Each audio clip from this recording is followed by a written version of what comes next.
Y bueno, y venimos con un video súper bonito, venimos con un videito más de esta serie de videos que hemos reaccionado de Veracruz Afrodescendiente. El séptimo capítulo, ya nos quedan pocos chicos para terminar esta serie.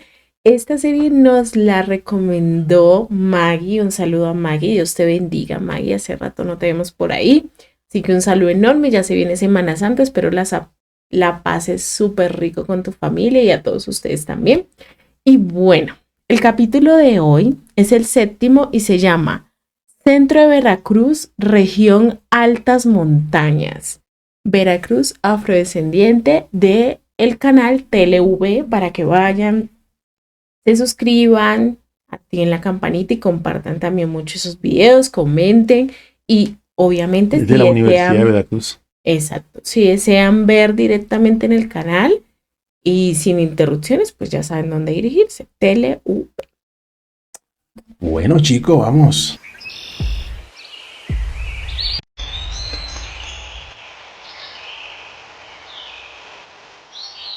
Al inicio de que empiezan a tener uso de razón, no nos cae el 20 de qué se trata. Porque si naces y creces en un pueblo de negros, no hay diferencia. La diferencia la empiezas a notar cuando sales. O sea, cuando ves que te empiezan a mirar diferente y dices, sí, ¿y era por qué? Entonces es cuando te das cuenta que tú tienes algo especial. Si no digamos bueno ni malo, tienes algo diferente.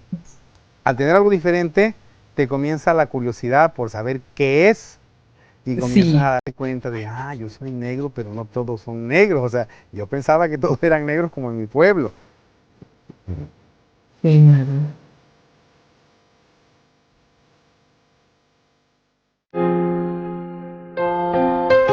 Desde su oscura celda en el castillo de San Juan de Ulúa, Soledad pidió al carcelero que le consiguiera un trozo de carbón.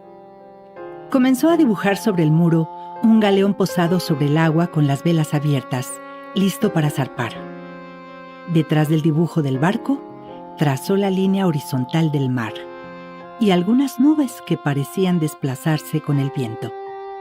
Era la víspera del día fijado para su ejecución, pues el Tribunal del Santo Oficio la había condenado a muerte, acusada de brujería y de tener pactos con el diablo. ¿Qué creéis que le falta?, preguntó la mulata con serenidad. Parece tan real que solo le falta navegar, respondió el carcelero. Entonces, ella se aproximó al dibujo y dio un salto hacia la cubierta del barco, que comenzó a moverse hacia el horizonte. ¿Qué? Mientras el trazo se diluía hasta desaparecer.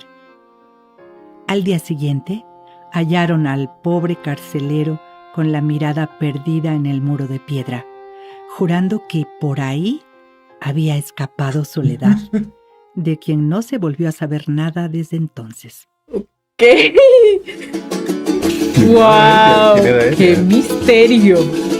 La leyenda de la mulata de Córdoba data de mediados del siglo XVII Mulata de Córdoba. y llega a nuestros días como muchos otros relatos que evidencian la estigmatización de los descendientes de las personas de origen africano que fueron esclavizadas en la Nueva España y en otros territorios colonizados de América Latina. Era común que las personas negras y mulatas sufrieran persecución, tortura y muerte bajo acusaciones de ejercer la brujería. Sí. Especialmente en aquellas villas que, como Córdoba, se fundaron para proteger los intereses españoles de los asaltos que sufrían al transitar por los caminos que conducían a la Ciudad de México. Todas las mercancías que llegaban de Europa y todas las riquezas que salían de la Nueva España pasaban por aquí.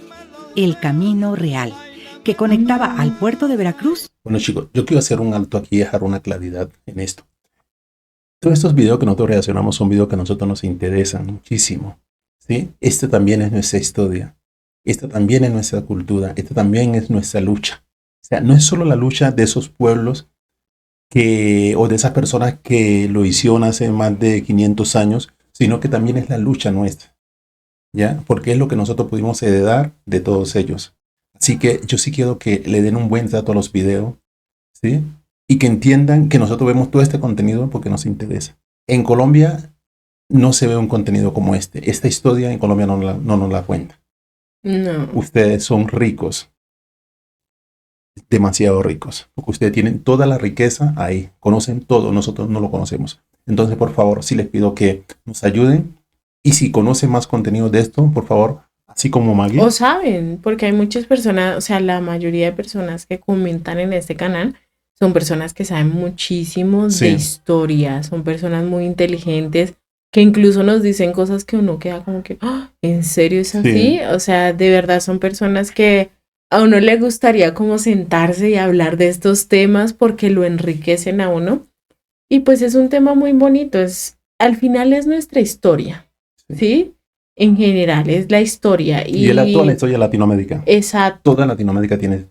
Y debe como conocer siempre esta lo hemos historia. dicho, o sea, toda esta historia parte precisamente de México porque fue el primer lugar de América que dio inicio a esto. O sea, Donde los llegaron, españoles claro. llegaron a México y de ahí empezaron como a esparcirse. Entonces, prácticamente la base de todo lo que pasó, pues está en México. Es por eso que enfatizamos tanto en México. Y bueno, chicos, Y amamos todo lo que tiene que ver con México, con su cultura, amamos todo esto. Siempre lo he dicho, hay unos líderes africanos que lucharon en México, dieron su vida, y nosotros queremos conocer toda esa historia, cómo fue. Eso ha hecho que nos enamoremos de México cada día más. Su claro. historia. Bueno, su gente, Con la ¿no? ciudad capital. La región de las altas montañas, en la parte central del territorio veracruzano, desde tiempos de la colonia, se convirtió en una zona productora de caña de azúcar, un cultivo desconocido para los pueblos originarios.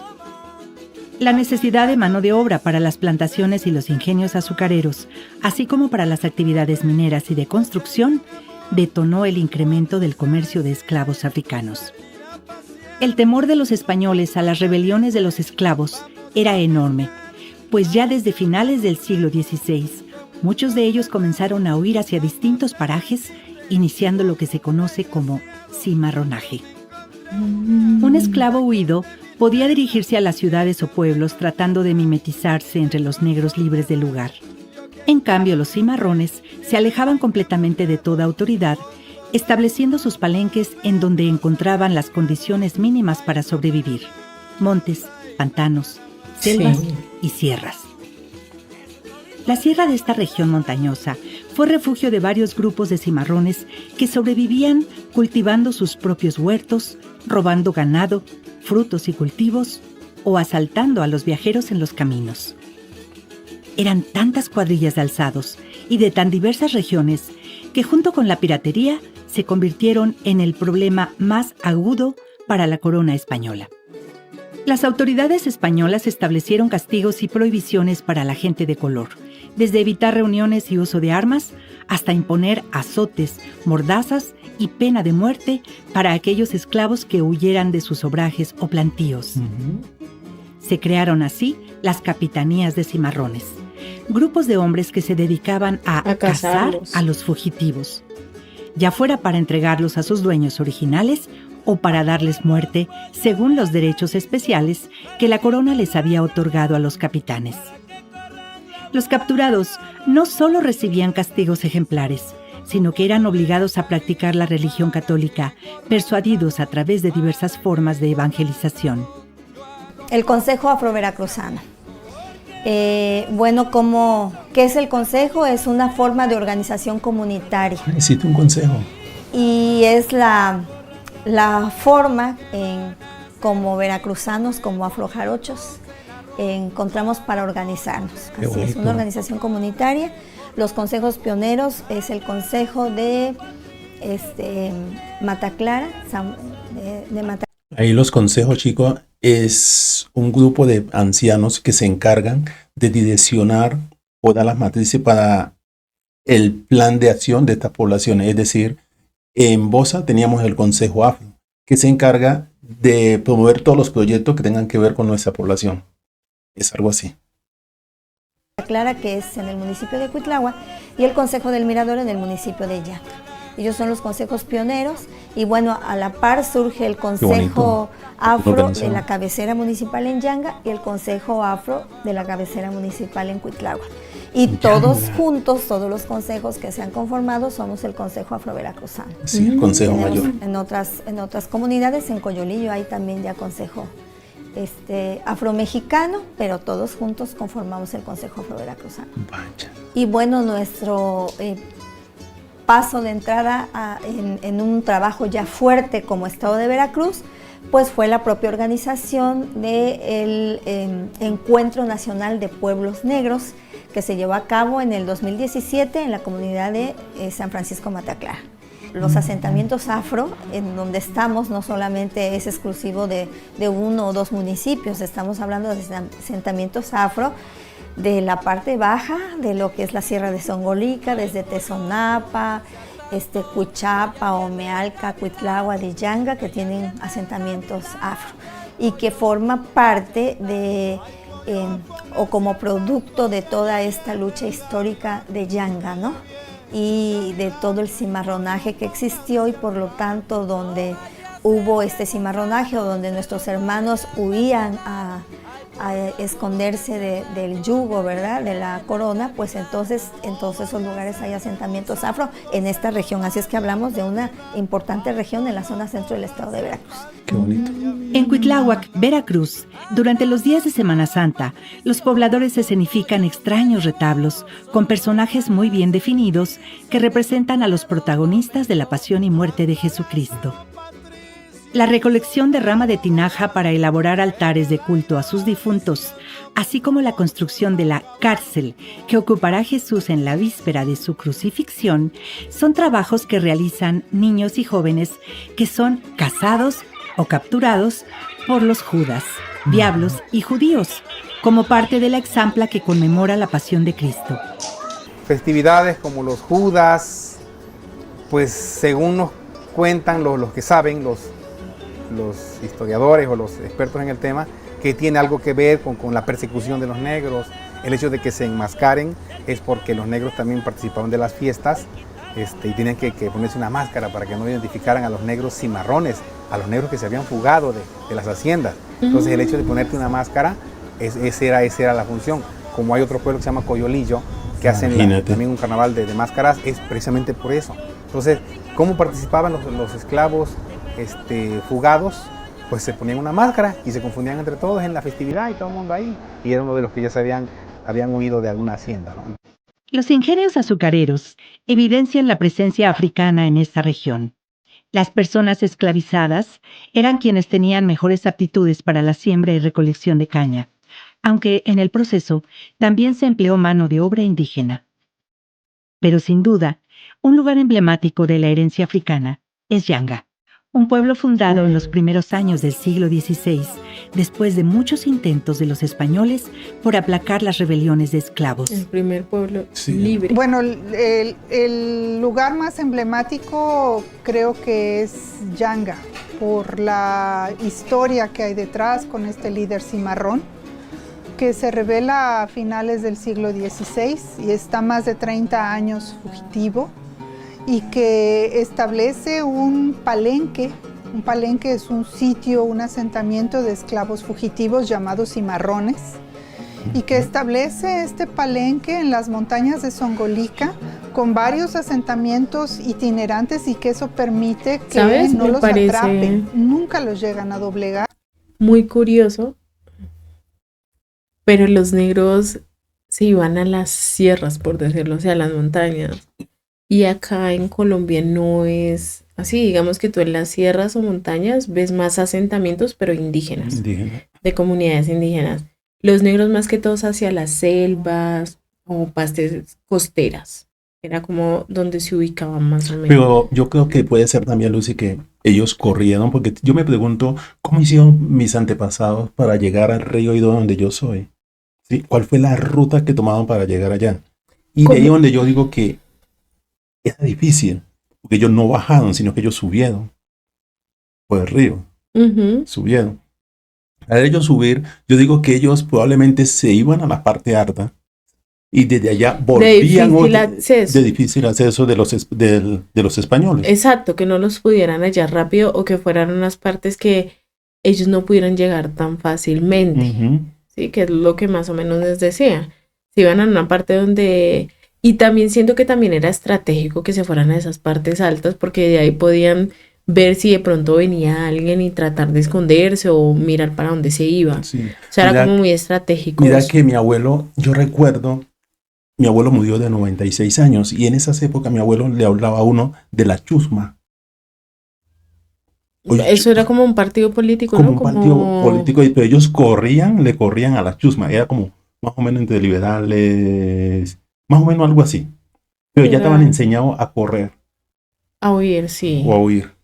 Y eso ya es como más adelante cuando se supone que ya se liberan De los españoles. de la corona española y ya empiezan a, como con su gobierno, la democracia y todo esto, llega todo eso de los liberales y conservadores, que Y fueron ahí- como los partidos que siempre se estuvieron ahí punteando y ya van naciendo los otros y sí. Y finalmente en 1608 le escriben al rey, hay un secuestro de un funcionario militar español y él es el emisario para llevar las noticias al rey y decirle que quieren un pueblo de negros libres, y que se concreta en 1630. En diversas crónicas de la época se menciona que los cimarrones recurrían a los asaltos y al robo para sobrevivir. Sin Sí. embargo, al interior de sus rancherías, al parecer mantenían una organización armónica. En uno de sus relatos, el misionero jesuita Andrés Pérez de Rivas escribe que al pie del árbol estaba la casa de Yanga, en la cual se hacían las consultas de paz y guerra. Y acerca del sitio, menciona que habían plantado allí muchos árboles frutales y tenían muchos sembradíos de plátano, camotes, chile, calabazas, caña dulce, maíz. Dice que también tenían gallinas y ganado. Por su parte, Francisco Javier Alegre habla del trabajo de las mujeres en los telares y de la dedicación de los hombres a los cultivos y a la profesión de las armas. Y entonces vamos a tener estancias ganaderas que tienen hasta 200 esclavos. Y esas estancias ganaderas se van a convertir en refugio de los negros de Avería. ¿Quiénes son? Es una esclavonía, es un grupo de esclavos que eran los estibadores del puerto, pero que pertenecían al rey de España. Entonces eran los esclavos reales. Pero eso no les daba ningún privilegio, se compraban con un impuesto especial, que era un impuesto de avería que se cobraba a las flotas, y con eso se compraban esos esclavos, pero como se tenían que mantener con los fondos reales, y esos fondos llegaban tarde y eran incompletos, entonces los que más padecían hambre y estaban mal vestidos eran los esclavos de la avería, y eran los que más se huían. Y como hacía falta mano de obra, eran bienvenidos en las estancias ganaderas. Entonces hubo diversos decretos para prohibir que se les reciba en las estancias ganaderas, hasta que finalmente hay una real orden hacia 1580 que dice que tanto los negros y mulatos libres y esclavos tienen que llevar un control las estancias ganaderas.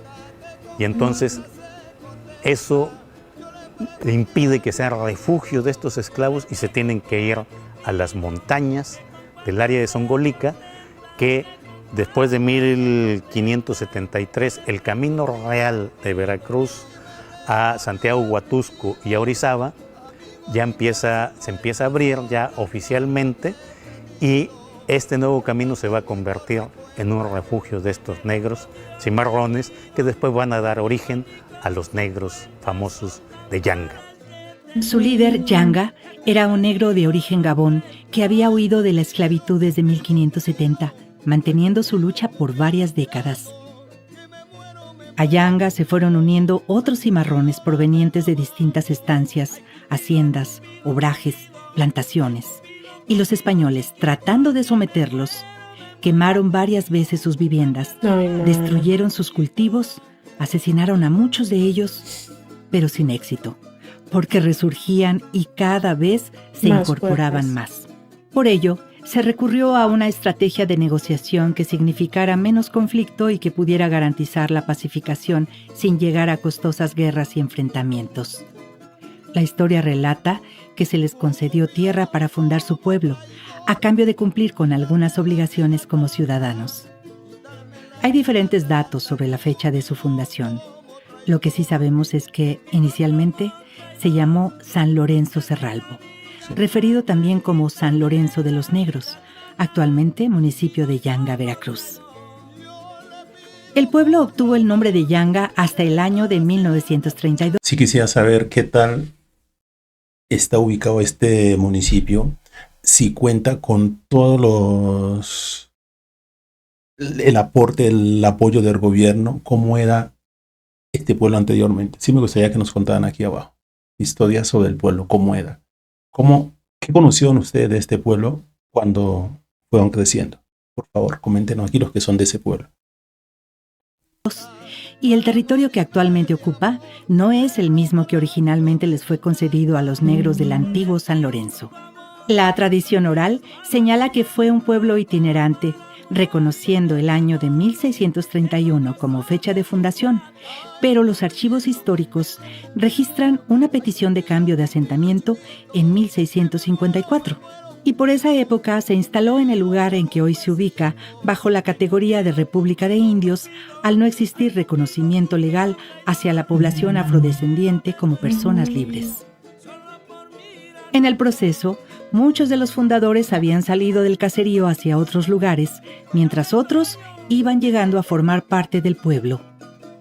Las famosas capitulaciones que se conocen de 1608 responden a estos primeros acercamientos, pero esas no son las que se firmaron, porque en 1609, marzo de 1609, muere Benavides y los cimarrones de Yanga rompen las negociaciones y vuelven a atacar las estancias ganaderas.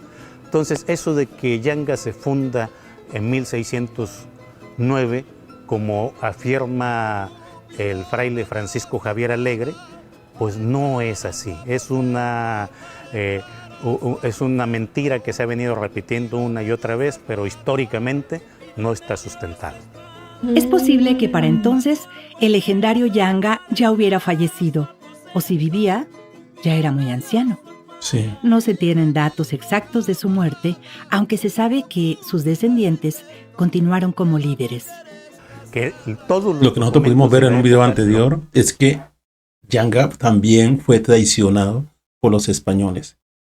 Eso lo pudimos ver en un video anterior. Eso iba a decir, digamos que lo que hemos sabido como de la historia de Yanga como tal, es que Yanga no solo era un pueblo donde iban cimarrones, sino incluso indígenas y españoles que escapaban de todo lo que estaba pasando en ese momento o no querían hacer parte de todo ese proceso y se iban a Yanga escapando. Sí. Llegó un momento, como lo decían aquí, en el que ellos ven el peligro que está causando Yanga porque cada vez son más, se vuelven más fuertes y deciden negociar con él, que ahí es donde se supone que traicionan a Yanga y lo terminan matando. Pero una de las negociaciones o uno de los aspectos claves de esta negociación era que ellos iban a obtener ese reconocimiento como pueblo libre de América siempre y cuando no recibieran a más gente. O sea, eran los que ya estaban y ya no podían recibir a ningún cimarrón ni otra persona más en este recinto. Y se supone que tiempo después de todo esto y de llegar a un acuerdo, los españoles terminan traicionando a Yanga, que pues era el líder, el jefe en su momento, y lo asesinan o pasa algo ahí bien raro, no sabemos muy bien, pero eso era como lo que conocíamos sobre la historia de Yanga. Sí. Y hasta pero ustedes aquí abajito nos pueden contar un poco más, qué opinan, si ustedes saben otra cosa, o de pronto estamos mal informados. Aquí sí, abajito nos dice. Pero sí sería bueno saber verdaderamente qué pasó con él. Exacto. Porque es que es el único líder que no te hemos podido ver que no hay una historia final sobre él. No hay una historia como muy... La de Vicente Guerrero se supo. Exacto, sí. La de José María Modelos y Pavón se supo, pero de Yanga no hay como... Incluso hay muchas personas que a veces hemos comentado como de Yanga en algunos videos y no saben qué es Yanga. Pues uno entiende también porque México es muy grande y tiene muchos pueblos, pero pues sí, Sería chévere saberlo. Mencionan como ñanga, no como yanga. Yanga solamente lo menciona Francisco Javier Alegre, pero los documentos del Archivo General de la Nación del siglo XVIII lo mencionan como yangá y los primeros documentos lo mencionan como ñanga. Córdoba se funda en abril 1610. En octubre de 1618, estas milicias que ellos forman atacan el principal campamento que estaba en las montañas de Río Blanco. Y dicen ellos que ahí estaba, dentro de los presos, se llevaron al principal cabecilla que tenía más de 50 años que andaba en la montaña. Y que no importaba que fuera un bandido famoso, que la ley se tenía que aplicar y ejecutársele sin juicio previo. ¿Quién era este cabecilla famoso? Pues solamente podemos inferir que era Yanga o Ñanga, como se le menciona. Entonces sí tiene mucho que ver con lo que habíamos visto anteriormente, que dijimos que lo habían desaparecido. Sí, o sea, lo terminaron. Primero hicieron como una negociación con él y tiempo después lo que hacen es, como en ese entonces pagaban por todos esos esclavos que se escapaban, me imagino que de pronto lo hallaron y lo mataron como mataron a muchos más. Digo yo, estoy suponiendo, son suposiciones. Pero ¿sabes qué me parece muy curioso? Que siendo este el primer pueblo libre de América Latina, no se conozca como su versión fija de la historia de cómo fue.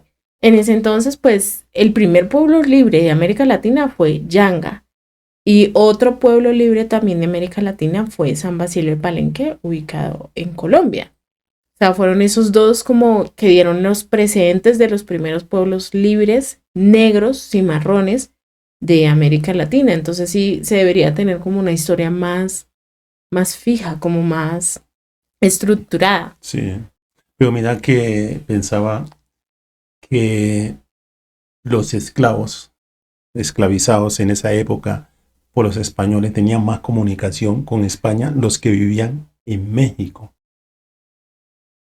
Porque había como que la corona española estaba más, bueno, obvio, está más asentada en todo lo que tenía que ver con México. Pues es que México era la Nueva España. Sí. O sea, ya... sí. Chicos, por favor. La Nueva España, o sea, eso... Es que de ahí partimos, o sea, el nombre ya nos da a entender muchísimo y por qué la importancia y la relevancia de México en toda la historia, podría decirse que de América Latina.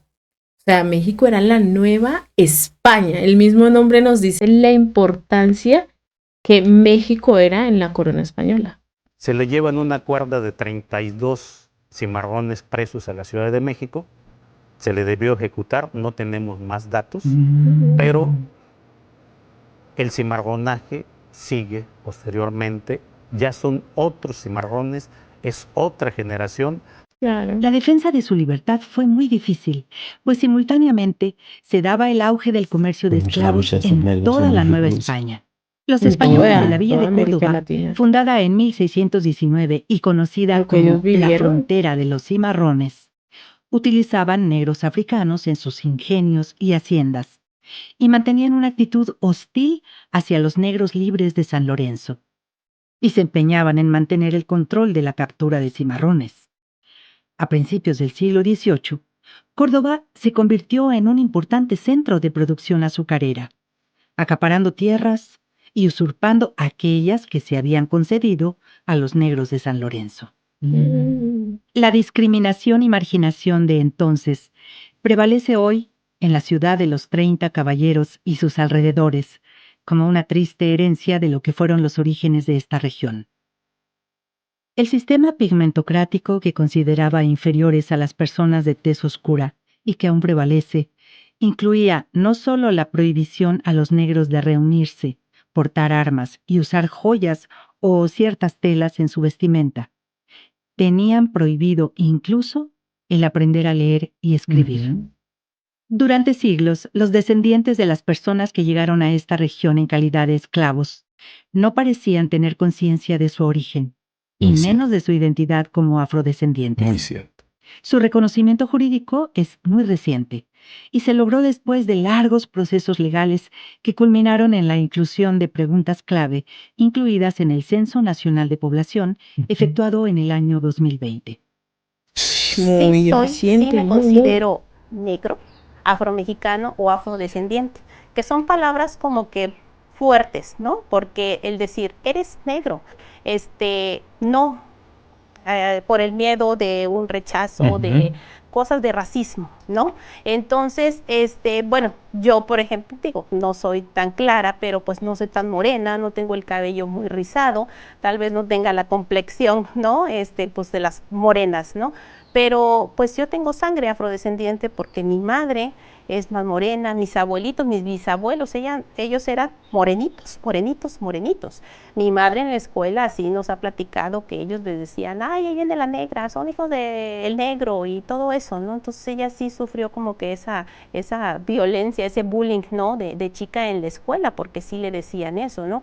Entonces como que se tenía como que esa idea, ¿no? Pues no, yo mejor no digo que soy negro, yo no digo que soy afrodescendiente. Claro. ¿No? Hay muchos elementos en la vida cotidiana actual. Es que cuando en Colombia, chicos, nosotros siempre estos videos hacemos el contraste pues en el país donde nosotros estamos. Sabemos que es México la base principal, pero lo aterrizamos en nuestro territorio. En Colombia sí hicieron un censo 2005, donde preguntaban cómo te reconoces como negro, como afrodescendiente, como negro o como afrodescendiente.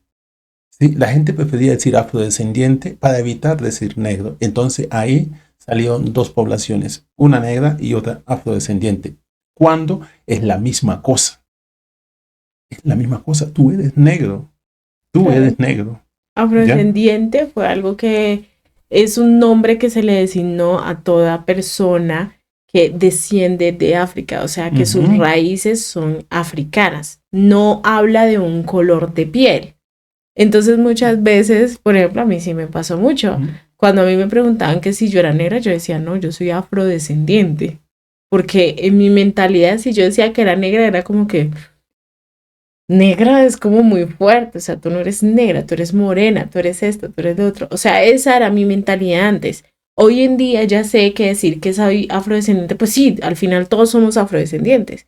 Porque todos tenemos raíces afro, por ende es nuestro color de piel, nuestros rasgos, pero en sí todos somos negros. O sea, negro no es el color como tal, sino es como tu sangre, por decirlo así, tu identidad, todo lo que eres en sí, eres negro. O sea, tienes actitudes, tu cultura, todo está relacionado con esto.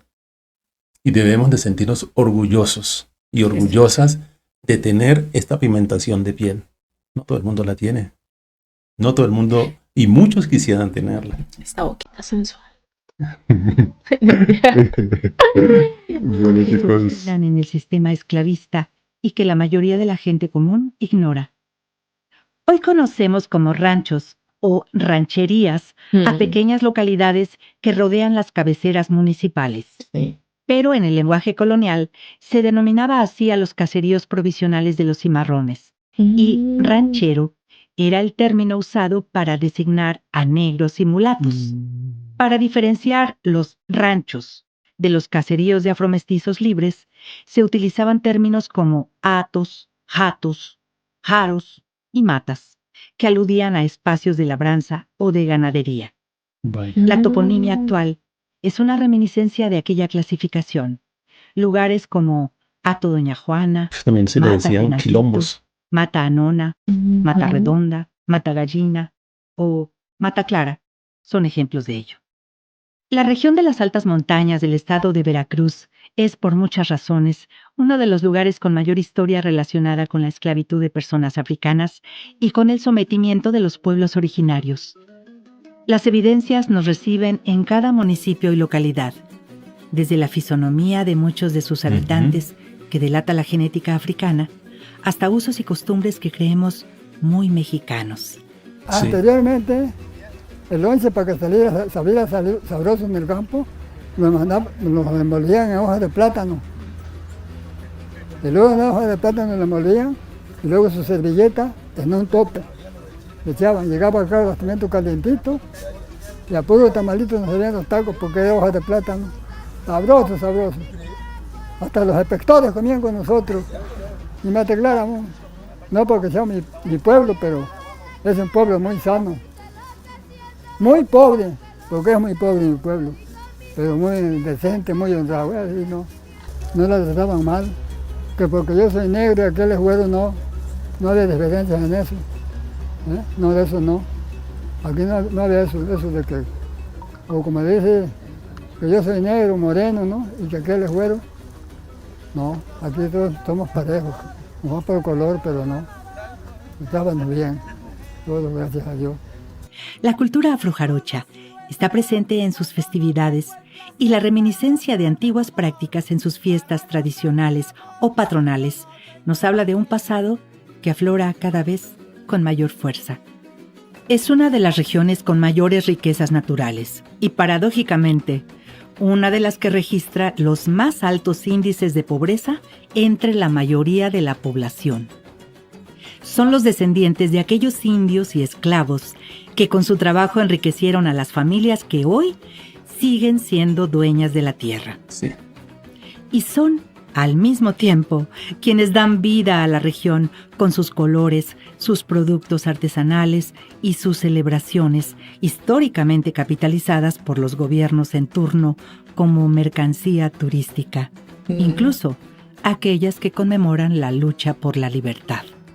La verdadera democracia, en la que se garanticen los derechos constitucionales para todos, será viable cuando los pueblos asuman su origen, conozcan su historia y comprendan que el concepto de raza es un invento que ha contribuido por siglos al sometimiento y abuso que unos cuantos han perpetrado sobre la mayoría.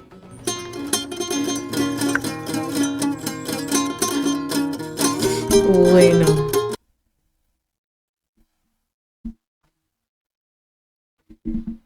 Estuvo súper, este video me gustó muchísimo. Hablaron de muchas cosas que siento que nos pasan a muchos. En un principio se habló como de todo este entorno cuando tú ya estás acostumbrado a algo, digamos, naces y creces en este entorno y te vas de pronto a una gran ciudad como puede ser la Ciudad de México u otra y te sientes como es un poco excluido, como extraño, como raro por precisamente tu color de piel o ciertas cosas. Perseguido. Exacto, ciertas cosas que no son tan comunes.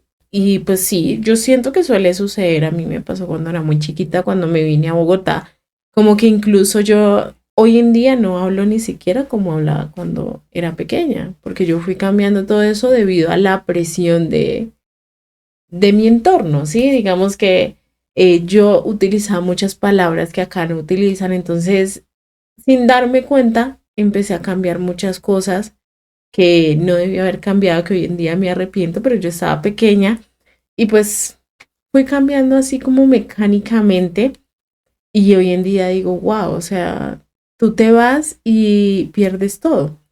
Incluso al menos dices wow. Sí, wow. Pues miren que yo tuve una clase y una profesora nos decía, sin territorio no hay lengua. Porque el territorio es la conexión con ese espacio o con ese entorno que tú tienes que hace que tu lengua siga viva. Sí. Entonces, precisamente al separarme de ese territorio, de ese entorno en el que debía haber crecido, por decirlo así, pues se fue parte de mi esencia, ¿sí? A pesar de que yo amo mi tierra y me gusta ir y todo, muchas costumbres o cosas así fueron cambiando en mi ser de pronto o debido a que no estuve en mi territorio. También me pongo a pensar. Entonces hay una interrelación entre territorio y lengua. También es muy triste ver, Lucy, la lucha que tenían que dar nuestros antecesores por ese reconocimiento. No fue fácil y no ha sido fácil en ningún momento. Si tú te fijas, todas estas personas han luchado en México para ser reconocida. Lo mismo que nos ha tocado luchar en Colombia para ser reconocida. No sé en los otros países cómo sea, pero yo creo que la lucha es continua. Es a nivel general, siento yo. General. Es a nivel general y no solo de nosotros como afros, también de los indígenas, De los porque eso indígenas. también pasa en territorios indígenas. Y como les decía, el territorio va muy ligado a la lengua y hay muchos indígenas que de pronto salen de su territorio y con el fin de encajar, de pronto de no ser rechazados, de no ser excluidos además, porque ellos tienen su lenguaje muy específico y pues en un entorno en el que no es el de ellos, ellos tienen que tratar de adaptarse. Entonces muchas veces se pierde o se va perdiendo esa lengua debido esa a... riqueza cultural. Exacto, porque digamos que si te acuerdas del muchacho, del indígena que nos contaba que al papá no le gustaba que la mamá les hablara en su lengua, que porque no quería que la aprendieran porque él consideraba que en su nuevo entorno no le servía de a mucho. Porque es que hay un lenguaje general, entonces tú no puedes tratar de renovar como todo ese general y poner algo específico. O sea, es Bueno, algo como muy... chico, este video, oiga, les Me cuento encantó. una cosa, un secreto. No sé ustedes, pero por favor comenten aquí si llegaron hasta acá. Mire, uno hace un video de esto y el tiempo se pasa Volando, volando. sí. Uno no se da cuenta a qué hora se terminó todo. Sí, como que uno quiere ver más, quiere ver más. No. Se queda como con esas ansias. Bueno, chicos, espero les haya gustado muchísimo. Hayan llegado hasta este punto. Los invitamos a que se suscriban, activen la campanita, compartan y comenten mucho este video. Dios los bendiga y nos bendiga a nosotros y hasta un nuevo video. Así es. Chao. No olviden la 8ª parte. Exacto.